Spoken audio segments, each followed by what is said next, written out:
அது 3 ரூபா, இது 4 ரூபா, இது 5 ரூபா. ஏங்க 1 ரூபா 2 ரூபாய் இல்ல தேங்காய் இல்லீங்களா? சாமி குடைக்கிற மாதிரி. 1 ரூபாய்க்கு தேங்காயா? ஏயா நீ இதுவரையில உள்ள இருந்துட்டு வந்தியா? நான் உள்ள இருந்தது இவனுக்கு எப்படி தெரியும்? ஏங்க விலை தெரியாம விசாரிச்சுக்கிட்டு இருக்கியே. இப்ப எல்லாம் 1 ரூபாய்க்கு தேங்காய் பத்தாதான். அதெல்லாம் வசதியானவங்க உடைப்பாங்க. நீ பக்கத்துல இருந்து வேண்டிக்க போயா. சாமி உனக்கு ஒரு தேங்காய் கூட வாங்கி என்னால உடைக்க முடியலையே. நான் என்ன சட்னி இறக்கிவா தேங்காய் கேட்டேன்? உனக்கு உடைக்கத்தானே கேட்டேன்.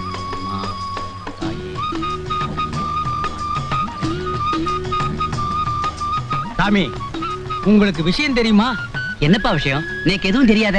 நேத்துக்கு ராத்திரி மெட்ராஸுக்கு வந்த தேங்காய் லோடுல 2 தேங்காயில பாம்பு இருக்கான். பாமா? அதான் சாமி வெடிகுண்டு. எவனோ வச்சுட்டானா. அது எந்த கடை தேங்காய்னு தெரியல. ஊரெல்லாம் ஒரே பரபரப்பா இருக்கு.